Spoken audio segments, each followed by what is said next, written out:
4 times medically denied each time. But he just made the age cutoff. You are now number 81. Yes, Sergeant. Half team down. Last six moving.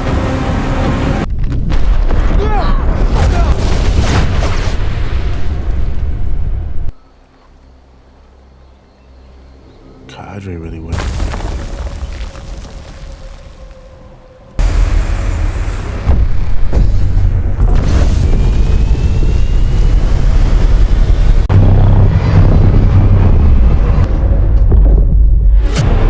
Fuck me. What the hell is that? Retreat! What the fuck is that? Get down!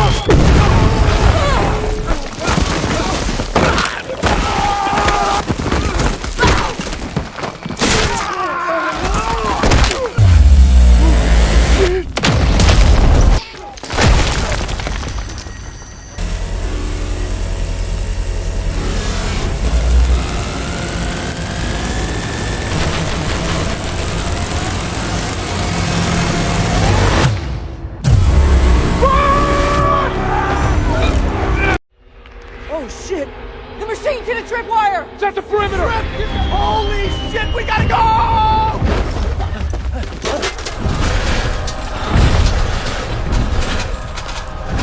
Where the hell's he going? Try to be a goddamn hero. We need more speed!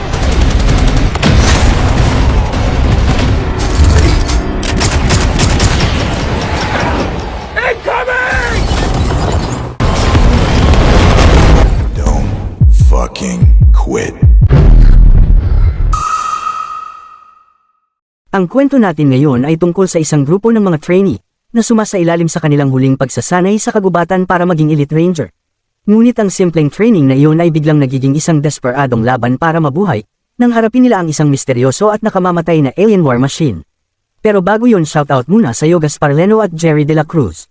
O siya, halina't simulan na natin ang kwento. Nagsisimula ang kwento sa isang grupo ng mga sundalo na dumating sa isang desyertong lugar. Inutusan silang maghatid ng ilang baterya ng sasakyan para sa isa pang unit na nakaistasyon doon.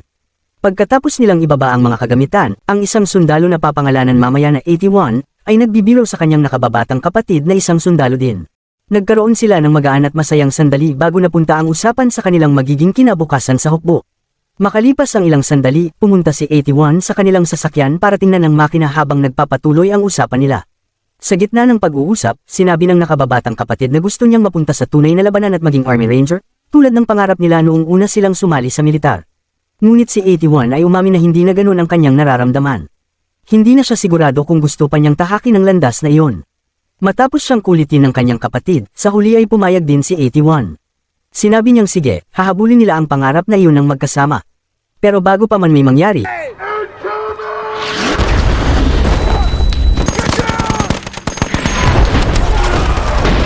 biglang dumating ang sakuna. Walang babala, isang huling airstrike ang tumama sa lugar. Nabigla ang mga sundalo at sa loob lamang ng ilang segundo ay halos nabura ang buong unit. Nadamay din si 81 sa pagsabog at nawalan siya ng malay dahil sa lakas ng impact.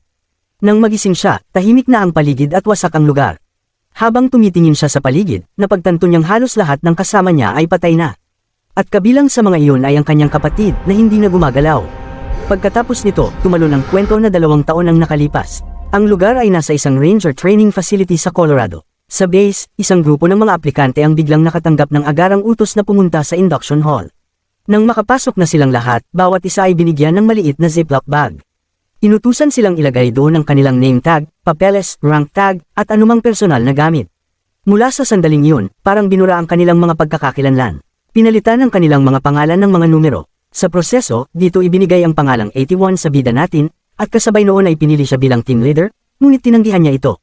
Di nagtagal, ipinaliwanag ng mga instructor ang haharapin nila. Magsisimula na sila sa isang 8 linggong selection course, na kilala bilang isa sa pinakamahirap na military training program sa mundo.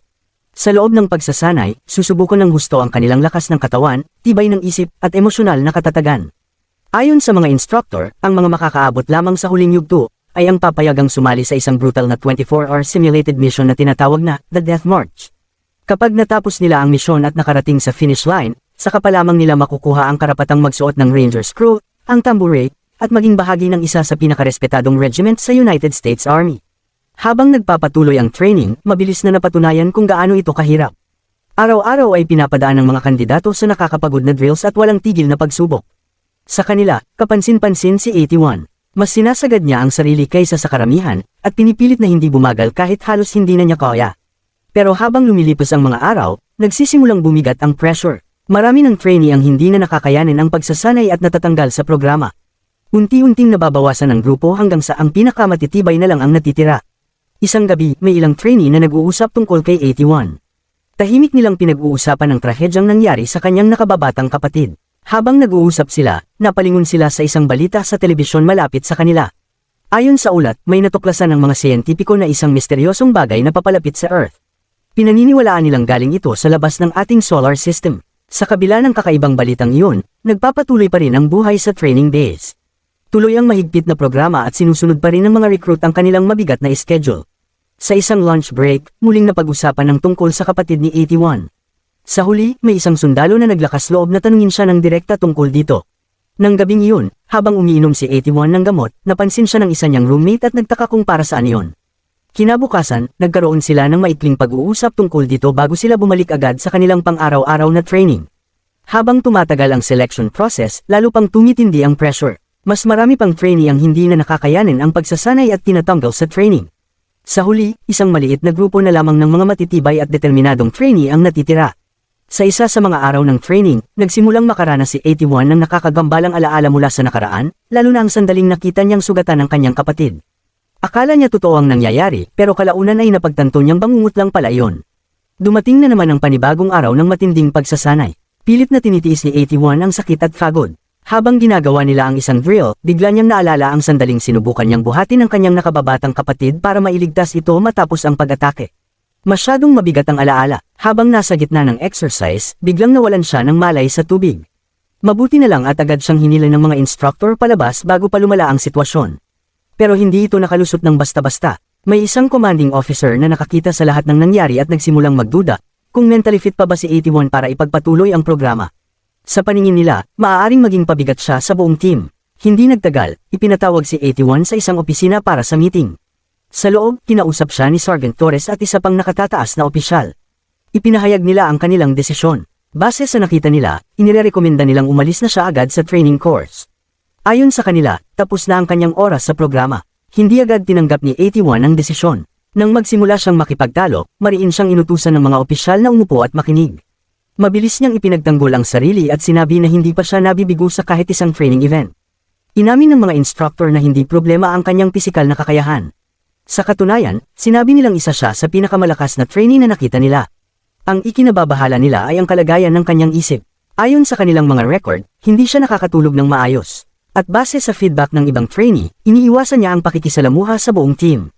Ipinaalala rin nila na matapos ang trahedya sa kanyang kapatid, dapat sana ay dumalo siya sa 2 therapy sessions para sa evaluation.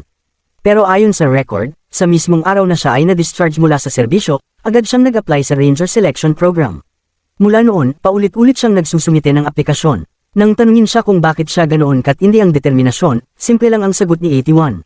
Gusto lang niyang makarating sa finish line. Sumagot ang mga opisyal na ang kinakaharap niya ngayon ay hindi pa finish line. Ito pa lang ang simula. Inamin nilang isa siya sa pinaka-promising na trainee na nakita nila.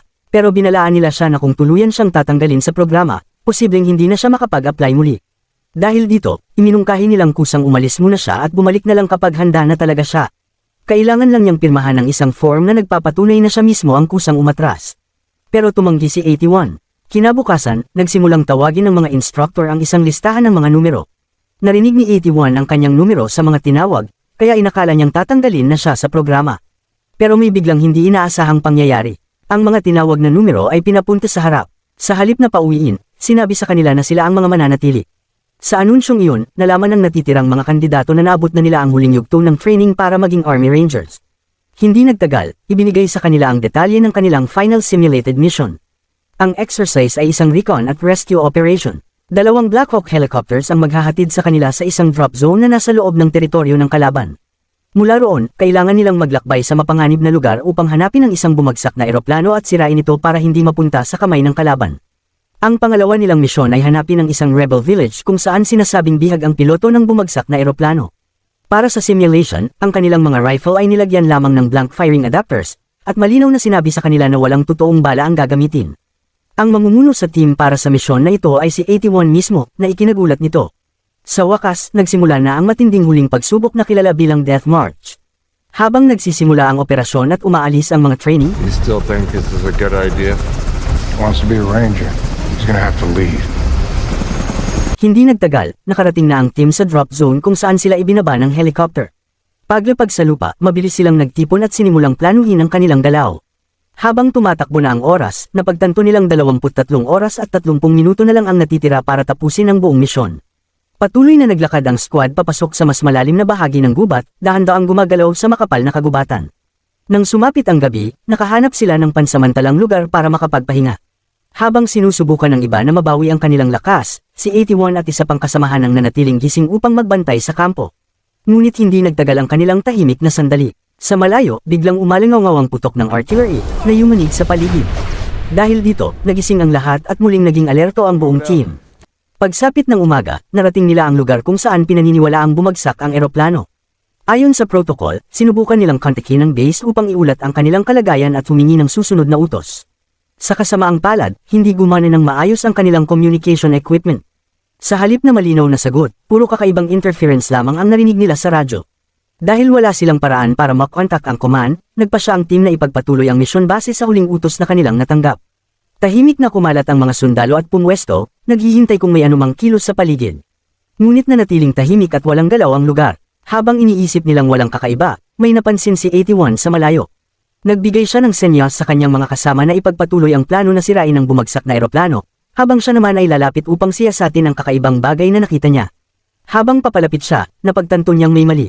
Ang nakikita niya ay malinaw na hindi bahagi ng training scenario. Agad niyang sinubukang pigilan ng kanyang team na pasabugan ng kakaibang eroplano.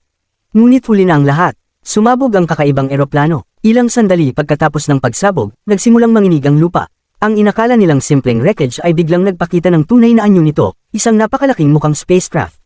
Bigla itong umilo ng kakaiba, na parabang iniskan ang buong paligid. Sa loob lamang ng ilang segundo, naging ganap na kaguluhan ang sitwasyon. Isang misteryosong war machine ang lumabas at agad na nagsimulang umatake sa mga sundalo. Nagkawatak-watak ang team at tumakbo sa gubat sa matinding takot habang sinusubukan nilang makatakas sa panganib. Sa kanilang desperadong pagtakas, napunta sila sa gilid ng isang mataas na bangin. Habang nag-iisip sila ng susunod na gagawin, muling tumama ang isang malakas na pagsabog sa lugar. Dahil dito, nawalan ng balanse ang mga sundalo at nahulog sila mula sa bangin. Para sa marami sa kanila, nakamamatay ang pagbagsak.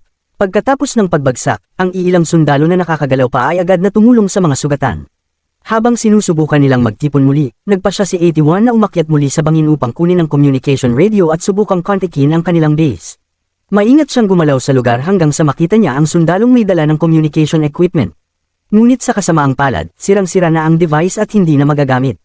Bago pa siya makaisip ng ibang paraan, bumalik ang napakalaking war machine. Nilinis nito ang buong crash site at tinapos ang buhay ng sinumang maaaring buhay pa. Agad na umatras si 81 at bumalik sa kanyang mga kasama. Samantala, isa sa mga sundalo na si 57 ay namatay matapos mawala ng sobrang dugo dahil sa kanyang sugat. Pagbalik ni 81 sa grupo, agad niyang ipinaliwanag ang kanyang nakita. Binalaan niya sila na ang makina ay tila sinusundan sila, marahil sa pamamagitan ng pag-scan ng kanilang mga pagkakakilanlan o biological signatures. Kaya kailangan nilang umalis agad. Mabilis na nagsimulang lumipat ang natitirang mga sundalo. Isa sa mga roommate ni 81 ay malubhang sugatan, kaya tinulungan siya ng isa pang kasamahan na buhatin ito. Ngunit bago pa sila makalayo, lumitaw na naman ang war machine. Sa isang brutal na sandali, pinatay nito ang sundalong tumutulong sa sugatan. Pagkatapos ay nagsimula itong mag-scan sa paligid, hinahanap ang iba pang miyembro ng squad. Kalaunan ay natukoy ang mga natitirang sundalo, kaya napilitan silang lumaban ng desperado para lamang manatiling buhay. Matapos makalayo pansamantala, nakahanap ang mga pagod na grupo ng isang lugar kung saan sila pansamantalang huminto. Doon, ginawa nila ang lahat upang gamutin ang mga sugatan. Sa kasamaang palad, nasira sa pagbagsak ang karamihan ng kanilang morphine supplies. Dahil dito, kailangan nilang gamutin ang malubhang sugat ng walang pain reliever. Pagkatapos nilang gawin ang makakaya nila, muling naglakbay ang grupo, umaasang makahanap ng mas ligtas na lugar. Sa kanilang paglalakbay, napunta sila sa isang batis na napakalakas ng agos na humaharang sa kanilang daraanan. Determinado na hindi tumigil ang team, nagboluntaryo si 81 na tumawid upang ikabit ang tali sa kabilang side na magsisilbing zipline nila. Habang nilalabanan ni 81 ang napakalakas na agos ng tubig, nagawa niyang makarating sa kabilang pampang. Doon ay naikabit na niya ang lubod upang makatawid din ang iba niyang kasamahan. Pero nauubos na ang oras. Habang papalapit ang war machine sa kanilang lokasyon, nagsimulang tumawid ang iba pang sundalo. Sa gitna ng pagtawid, ang sugatang sundalo na kanilang binubuhat ay naipit sa gitna ng agos. Hindi nagatubili si 81. Agad siyang bumalik upang tulungan ito, kahit inilalagay niya muli ang sarili sa panganib. Sa huli, natanggal nila ang pagkakaipit, ngunit hindi nagtagal ang ginhawa. Ilang sandali lang ang lumipas nang muling dumating ang war machine, naglunsad ito ng panibagong mapaminsalang pag-atake na ikinahulog nila sa tubig. Sa kaguluhan sa may talon, biglang naipit si 81 sa ilalim ng tubig, nakapulupot sa tali na ginamit nila sa pagtawid. Nang malapit na siyang malunod, mabilis niyang pinutol ang tali upang makalaya.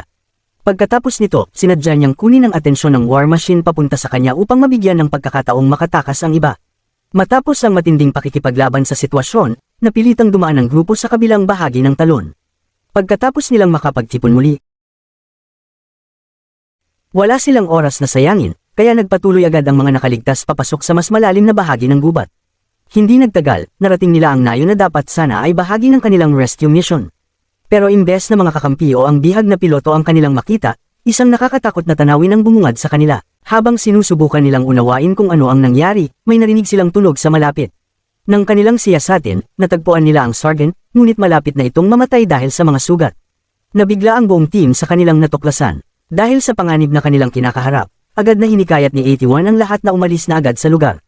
Ngunit nagsimulang tumaas ang tensyon sa grupo at nauwi ito sa mainit na pagtatalo. Sa gitna ng pagtatalo, tuluyang inamin ni 81 ang katotohanan tungkol sa pagkamatay ng kanyang kapatid. Bumagsak siya habang buhat ang kapatid, 18 kilometers bago makarating sa kampo, kaya hindi niya nailigtas ito.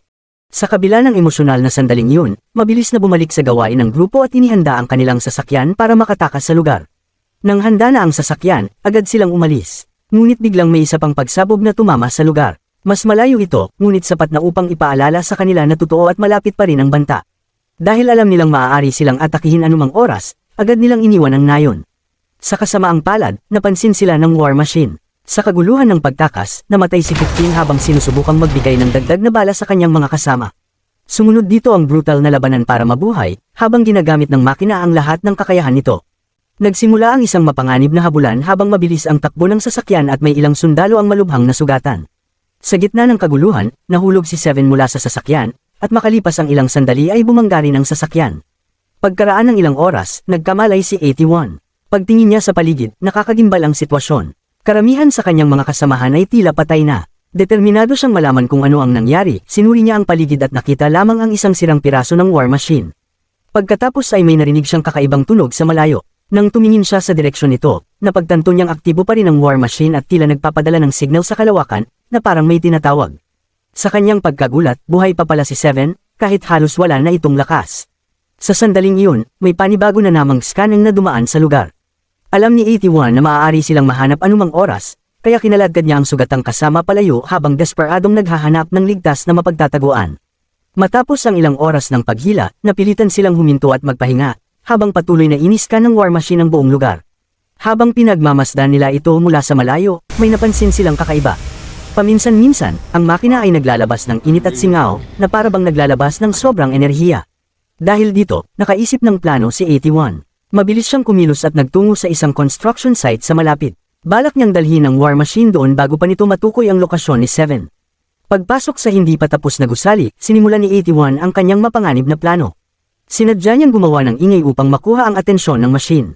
At nagtagumpay siya. Ang war machine ay sumunod sa kanya, palayo sa kanyang sugatang kasama. Ilang sandali lang ang lumipas, dumating ang napakalaking war machine sa construction site at nagsimulang mag-scan sa buong lugar upang hanapin ang target nito. Habang sinusuri ng machine ang paligid, hindi nito napapansin na tinatapakan na nito ang mga construction explosives na nakatago sa paligid ng site. Matapos pasabugan ng mga bomba, biglang lumitaw si 81 na malupit na nagmamaneho ng isang bulldozer. Ginamit niya ito upang itulak ang makina papunta sa gitna ng bitag. Doon nagsimula ang matinding labanan ng tao laban sa makina. Patuloy na inaatake ni 81 ang war machine at pinipilit itong mapunta sa mga nagbabagsakan na mga graba. Nababarhan nito ang exhaust ng machine na nagdudulot ng malaking pinsala sa makina. Unti-unting nag-overheat ang sistema nito, lumilipad ang mga spark at naglalabas ng apoy ang katawan ng makina. Sa huli, hindi na nito kinaya ang pinsala. Sumabog ang War Machine sa isang napakalakas na pagsabog. Pero kahit sa huling sandali nito, nag-activate pa rin ang makina ng huling defense mechanism. Habang papalapit si 81 sa nasirang War Machine, bigla itong naglabas ng huling serye ng pampasabog sa loob ng apoy upang sirain ang lahat ng nasa paligid. Nang ma-realize ang panganib, tumakbo si 81 ng buong bilis upang makalayo. Pero naabutan pa rin siya ng shockwave ng huling pagsabog. Sa kabila nito, nakaligtas pa rin si 81. Hindi pa rin siya sumuko. Binuhat niya ang kanyang sugatang kasamahan at dinala ito papunta sa final checkpoint, determinado na makarating sa finish line kahit ano pa ang mangyari. Hindi nagtagal, dumating ang sergeant at sinalubong siya. Agad nitong kinilala ang ginawa ni 81. Habang ginagamot ng mga medik ang kanyang mga sugat, nagsimulang lumabas ang mga balita sa telebisyon tungkol sa isang nakakatakot na balita. May mas marami pang war machines na natukoy, at hanggang ngayon ay wala pang malinaw na paraan ng sangkatauhan para pigilan ang mga ito. Kalaunan, muling nilapitan ng sergeant si 81 at tinanong kung paano niya nagawang sirain ang isa sa mga war machine ng mag-isa at wala man lang armas. Matapos niyang ipaliwanag ang nangyari, kinilala ng mga opisyal ang kanyang nagawa. Dahil dito, opisyal nang kinilala si 81 bilang isang ranger. Hindi nagtagal, inimbitahan siya na magsalita sa harap ng mga ranger na sasabak sa laban, kung saan nagbahagi siya ng pangpalakas ng loob at ilang salita mula sa kanyang karanasan. Pagkatapos ng kanyang talumpati, wala nang pahinga-pahinga. Mabilis na naghanda muli ang team para sa panibagong misyon, ngayon ay isang totoong rescue operation na. Doon nagtatapos ang pelikula. Maraming salamat sa panunood. Hanggang sa muli mga idol.